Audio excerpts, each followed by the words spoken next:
tardes, bienvenidos a todas y a todos a este nuevo encuentro en el ámbito de la Escuela de Abogacía de la Administración Pública de la Asesoría General de Gobierno. Hoy nos visita la doctora Lucía Yáñez, que es directora provincial de Acceso a la Justicia y de Asistencia a la Víctima del Ministerio de Justicia y Derechos Humanos de la provincia. En este ámbito del trabajo de la escuela y del marco académico de difusión de un modo particular de ejercicio de la abogacía de la administración, justamente para diferenciarla de otro tipo de ejercicio de la abogacía que a veces míticamente quedó un poco atrapada en lo que es lo forense, vemos en esta abogacía de la administración cómo la estatalidad se manifiesta en esta noble profesión. Justamente por eso invitamos a la doctora Yáñez a que nos cuente justamente de qué manera esa abogacía, llamémosla preventiva, llamémosla de asesoramiento, llamémosla de certeza, de orden y de contención social se puede hacer. Entonces, la primera pregunta disparadora sería: ¿cuáles son los ejes centrales de esa abogacía de la administración que a través de la dirección a tu cargo llevan hacia la comunidad?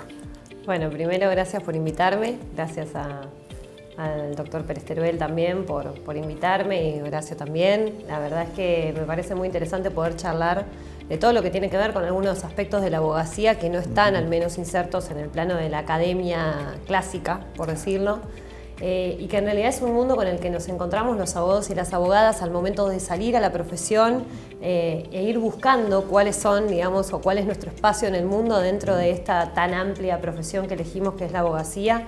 Y bueno, creo que ahí hay ejes particulares de lo que hago yo en mi trabajo, que tiene que ver justamente con una abogacía del territorio, le llamo yo, con un plano que nosotros no vemos en la facultad, que no conocemos, que es todo lo que pasa cuando uno asesora y acompaña a un ciudadano o una ciudadana en relación a las problemáticas que son legales, pero que muchas veces son conflictos mucho más que legales, ¿no? Sí, conflictos interdisciplinarios, digamos, que tienen muchas aristas, que tienen muchas complejidades y que a veces no tenemos ni siquiera las herramientas inicialmente para hacer una escucha activa, para saber de qué manera escuchar a una persona, por ejemplo, una víctima, digo que es un tema bastante común para los abogados y las abogadas que hacen derecho penal, y que bueno, o familia, por ejemplo, que son temáticas que implican conflictos complejos, y ahí uno de los ejes centrales de trabajo es justamente la interdisciplina.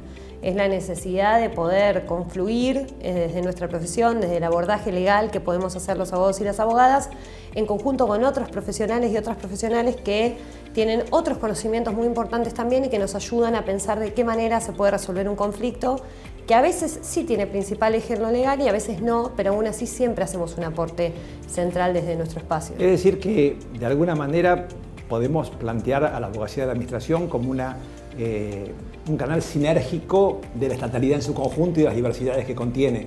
Yo creo que hay muchos modos de ejercer la abogacía de la administración. Nos pasa a nosotros, al menos en nuestra Universidad de La Plata, que no está abordado cuáles son los puntos desde la abogacía de la administración, aun cuando la mayor parte de los abogados que egresamos acá y nos quedamos a vivir en La Plata trabajamos en la administración, más allá digo que después tengamos el estudio jurídico particular o lo que sea. Creo que en el plano de lo que a mí me toca es un ejercicio particular que tiene como eje central la escucha, digo, el proceso de escucha y de canalización de esa problemática para generar una resolución de un conflicto que es más integral. Ahora, sí creo que la abogacía de la administración, y por eso celebro muchísimo este espacio y esta escuela de abogacía y todo lo que estás trabajando y están trabajando para hacerla crecer, porque me parece que hay un proceso, digo, de pensar también no solamente cómo se ejerce la abogacía en la administración, sino de jerarquizar nuestra profesión en la administración, ¿no? Yo siempre lo digo en relación a los abogados que elegimos el territorio como nuestro lugar de trabajo, nosotros lo elegimos y a veces al trato ante otros colegas, digamos, pareciera que no, que somos como el último orejón del tarro, que es lo que nos quedó para hacer de alguna manera, y en realidad hay una vocación de servicio en muchos abogados y abogadas de poder trabajar por los otros y por las otras y de hacerlo desde el Estado, que para muchos y muchas de nosotros el Estado es un proceso integral, pero que además resuelve los conflictos de manera más masiva y multitudinaria para las personas, ¿no? Vos sabés que justamente este concepto para nosotros es muy importante porque desde el comienzo nos propusimos plantear desde el nombre Abogacía de la Administración, justamente para poner en evidencia que es imposible atraparla en cualquiera de las multidisciplinas que están. Digamos, hay una tendencia, hubo una tendencia, un mito de que es el derecho administrativo. No es así. Que es el derecho constitucional. No es así. Es más importante, obviamente. Pero hay muchas cosas más que implican. Y yendo a esta proactividad, digamos, vos hablabas mucho de la interdependencia, de la transdisciplinariedad. Supongo que también tendrán que ver en territorio los conflictos con personas que se encuentran un poco descajadas o como afuera de los controles o de los registros del Estado. ¿También trabajan de alguna manera asistiendo al acceso a, por ejemplo, documentación, algún tipo de registro? Sí, totalmente. Nosotros trajimos a la provincia la política pública de acceso a la justicia. Existía, digamos, nominativamente, estaba el nombre en el Ministerio de Justicia, pero no existía la política tal cual nosotros la conocíamos en Nación, a través de los centros de acceso a la justicia que fueron creados también por el ministro Alac en Nación y bueno, ahora fueron traídos a provincia. Nuestro trabajo justamente consiste en eso, en ponerle cara al Estado en el territorio, en poder garantizar los derechos y un derecho esencial es el derecho a la identidad, ¿no? El derecho a la documentación. Eso en el informe, nosotros presentamos 2 informes en el último tiempo. De los 20.000 hay uno muy famoso. Uno de los 20.000 hace 10, 15 días y uno de los 10.000 casos en donde también analizamos los datos y justamente en lo que tiene que ver con el informe de los 10.000 casos, tanto el acceso a la salud como el acceso a la documentación eran 2 problemáticas centrales en conjunto con acceso a la jurisdicción, acceso al poder judicial, que era como la problemática central del año pasado porque claramente fue una dificultad muy grande adaptarse a la digitalidad por parte del Poder Judicial. Pero sí, como vos bien decís, la garantía de los derechos es el plano desde donde trabajamos con los equipos interdisciplinarios y ahí el abordaje legal tiene otra implicancia, ¿no? Digamos, ¿cuál es el rol que ocupamos los abogados y las abogadas en este equipo interdisciplinario para encontrarle soluciones a estos conflictos? Es distinto al modo de litigiosidad o al proceso central de litigiosidad que nos enseñan de alguna manera en el proceso de estudio en la academia, sino que tiene mucho más que ver con la resolución del conflicto, pero mirada desde un abordaje social, digamos, o sociocomunitario. Que incluso, ¿no? Más hasta la prevención y hasta la docencia para encauzar cosas.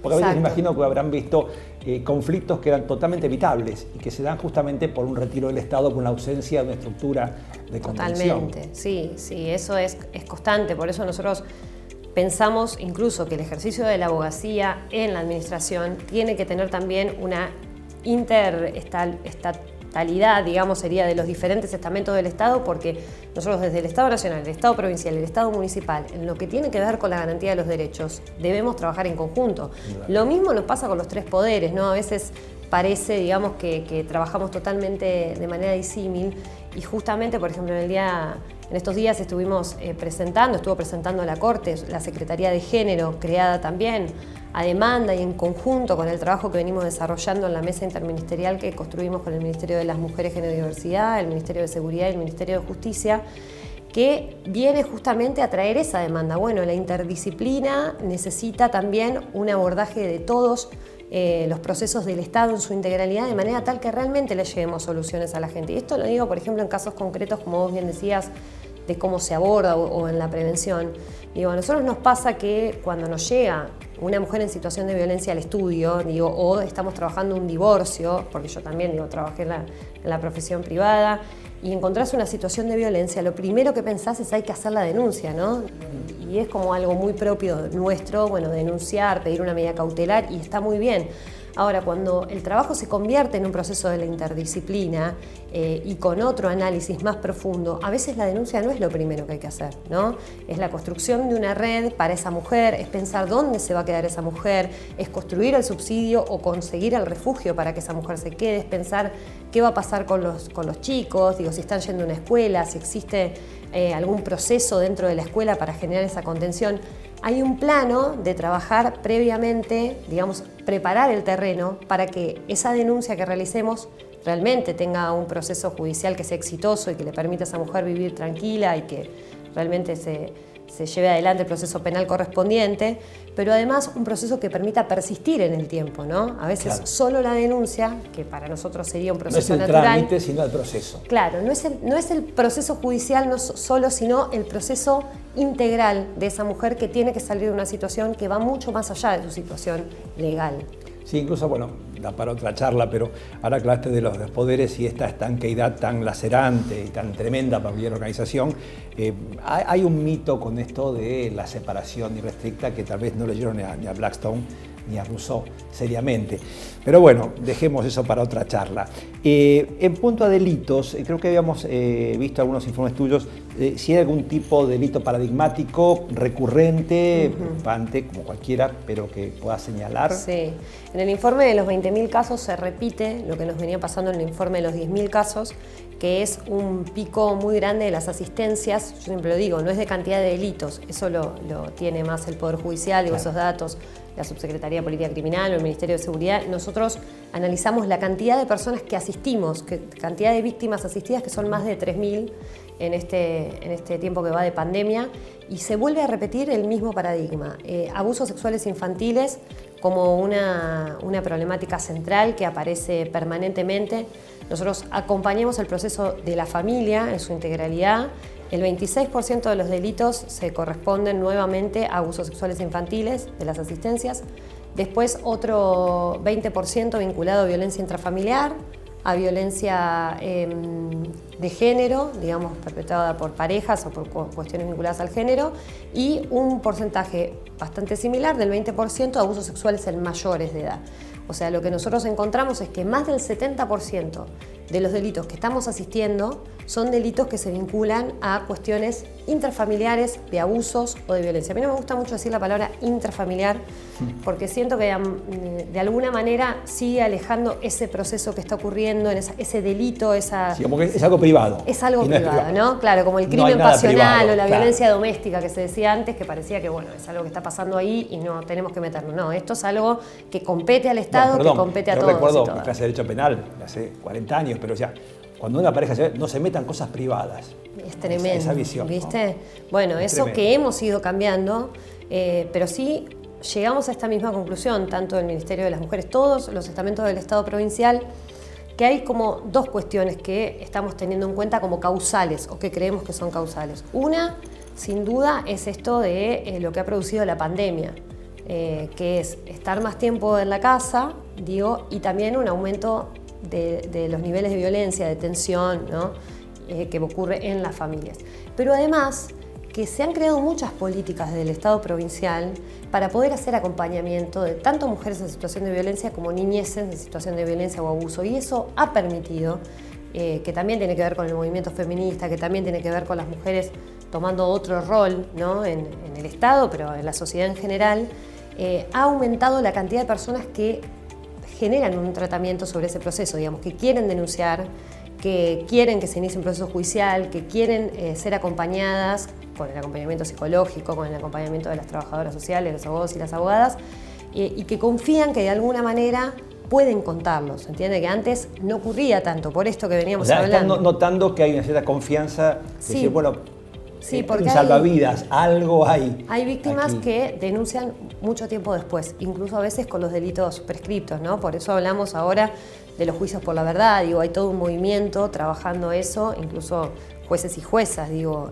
discutiendo sobre si es válido hacer o no los juicios por la verdad, si hay que hacerlos, cómo hay que hacerlos, que me parece que, bueno, que tienen que ver con poner un foco sobre las víctimas, mucho más que sobre el proceso penal como lo conocemos, tan formal y estructuralmente que pareciera que a veces no está ocupado por personas, ¿no? Sí, destinado más a lo mejor a la obtención del con digno castigo, bien o mal, y no tanto a la averiguación de lo que realmente sucedió, sucede o sucederá, justamente con el ámbito de conocer para prevenir, para gobernar. Exactamente, ¿No es sí. cierto?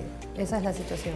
Y finalmente quería preguntarte si tenían, bueno, hablaste de unas estadísticas, pero digamos, ustedes hacen informes y estadísticas sobre ese punto, ¿no? Exacto, sobre el trabajo. sí. Nosotros hacemos informes porque además evaluamos, digamos, el género de las víctimas o de las personas que asistimos, evaluamos las franjas etarias, nos volvemos a encontrar. Nosotros tenemos a cargo, cuento también, 3 políticas públicas: asistencia a la víctima, acceso a la justicia y el rescate y el acompañamiento de víctimas de trata de personas. Eso. ¿No? Sí. Son como víctimas distintas, tienen procesos distintos de asistencia y de atención, equipos distintos capacitados a los fines, pero lo que tiene que ver particularmente con asistencia a la víctima, concretamente de delito más integralmente, vemos más mujeres solicitando asistencia, más del 70% son mujeres, y nuevamente replicándose una franja etaria que aparece como la que está en mayor solicitud de asistencia y con mayor cantidad de denuncias, de entre 12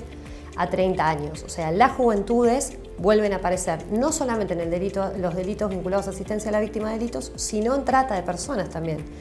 Y esto tiene que ver, creemos nosotros, con que también hay que hacer un trabajo muy fino y un trabajo muy profundo en lo que tiene que ver con la prevención. Y en eso estamos trabajando también. Nosotros estamos armando 2 planes provinciales, un plan provincial para asistencia a víctimas, donde se va a trabajar una integralidad del Estado para que realmente se formalice el modo en que venimos trabajando y se amplíe, y lo mismo el plan provincial de lucha contra la trata de personas, porque realmente son cuestiones que cada vez se produce mayor cantidad de asistencias, el Estado logra llegar a mayor cantidad de gente, pero aún así la problemática es muy grave y tenemos que trabajar mucho en fortalecer subjetivamente a las víctimas, ¿no? Que es un poco también lo que viene a contarnos la ley de víctimas.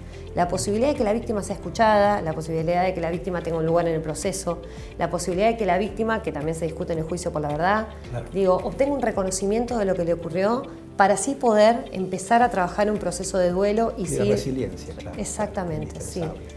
Es un trabajo distinto para la abogacía, pero creo que es un rol muy importante. Quiero repetir esto, yo creo que la abogacía, la administración hay que jerarquizarla, que trabajar en la administración, especialmente en ciertos sectores, es un trabajo que a veces es más difícil que el trabajo del estudio, a veces es más comprometido, a veces es de 24 horas, pero hay muchos abogados y abogadas que encuentran o encontramos, digamos, nuestro lugar en el mundo en otros lugares que no es la abogacía tradicional, y está, creo que muy bueno que lo podamos contar. De alguna manera esto vuelve un poco a los orígenes del Petro Peregrino, es decir, ¿dónde aparece el derecho? Bueno, sobre la base de las necesidades que quienes tienen la noble profesión, la única profesión que la Constitución Nacional nombra y pone en cabeza de una de sus funciones, y por algo pasa, y por esa transversalidad que la abogacía misma tiene, creo que se vincula mucho con la estatalidad.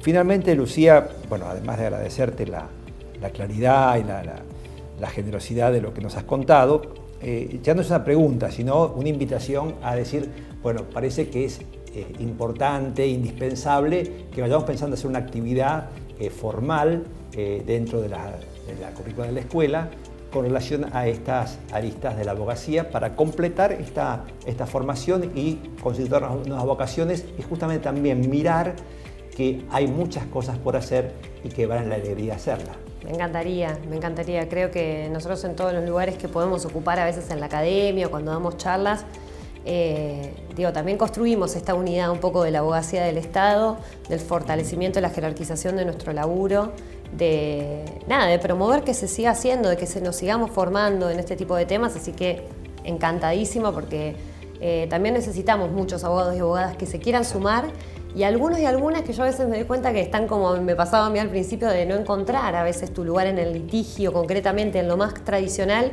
y buscarle la vuelta. Y a veces la vuelta está acá, está más cerca del territorio, más cerca de la gente y más cerca de la abogacía del Estado. Y vos hace un ratito decías algo que abogados y abogadas de la administración teníamos, digamos, hay a veces una sensación lacerante de decir, bueno, ¿qué hago yo? Un papel, un dictamen, ¿qué es una gran burocracia? Que son muy importantes y hay que rescatarla. Pero dándole también marco donde ese papelito tiene que ver con una acción concreta y viceversa, bueno, de alguna manera también, independiente de otras circunstancias, que tal vez no sean las óptimas, motivarán mucho más para el futuro. Creo que tenemos que humanizar todas las profesiones, vamos hacia ese punto. Tenemos una juventud que tiene otros paradigmas, que realmente tiene otro modo de vincularse, que vive en otro proceso con mayores libertades, con ganas, digamos, de vivir un mundo más libre, más igualitario, y creo que vamos hacia un proceso donde hay que humanizar todas nuestras profesiones, entre ellas la nuestra. Y eso implica también que cada dictamen, cada resolución, cada cosa que hacemos abogados y abogadas del Estado o en el lugar que nos toque trabajar, hay una persona, un grupo de personas atrás que están esperando muchas veces la resolución de ese papelito que nosotros creemos que por ahí no tiene tanta incidencia o es parte de nuestra vida cotidiana, y sin embargo implica un cambio o una modificación radical en la vida de un montón de gente. ¿Querés agregar alguna cosita más? No, agradecer de nuevo. Claro. Muchísimas gracias. Al contrario, gracias a vos, Lucía. Bueno, de esta manera cerramos este pequeño espacio y, bueno, queda pendiente la actividad para el futuro. Para Cuando poder quiera. completarla. Muchas gracias, Lucía. Muchas gracias a vos, gracias.